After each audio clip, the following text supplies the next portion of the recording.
The table shows information about the weekly earnings of 20 people who work in a shop. Work out an estimate for the mean of the weekly earnings. So in order to work out an estimate for the mean of the weekly earnings, we need to find the midpoint of their weekly earnings, which is this left-hand side column here. So what we can do is we can add an extra column to this table here. And we can write the midpoint in this column. So the midpoint of 150 and 250 is 200. And we'll carry this on for the rest of the table.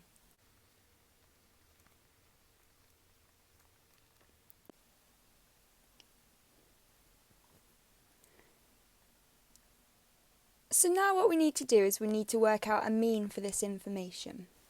So as we can see from the frequency column, one person has a weekly earning of 200. So we can do 1 multiplied by 200. And the next row down, 11 people have a weekly earning of 300. So we can add 11 times by 300. Next, 5 people have an earning of £400. So we'll do 5 multiplied by 400. 0 people have an earning of 500, so we can miss this one out. And then finally 3 people have a weekly earning of 600. So next we can simplify this down. So 1 multiplied by 200 is 200. Now 11 times by 300 might look difficult, but if we remove these 2 zeros and do 11 multiplied by 3, this gives us 33, and then we can add the 2 zeros on. 5 times by 400 gives us 2,000, and then 3 multiplied by 600 gives us 1,800.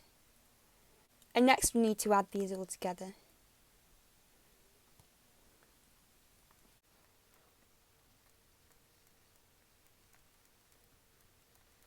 So we can use a column method for this.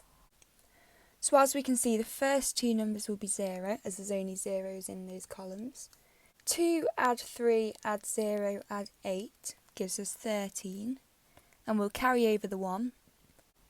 And finally 3 add 2 add 1 gives us 7. So what we can see is that 200 add 3,300 add 2,000 add 1,800 gives us 7,300. Now 7,300 would be the total weekly earnings of all 20 people.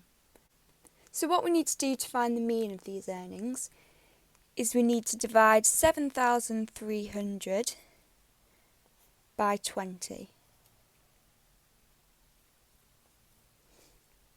Now again, this might look like quite a difficult sum,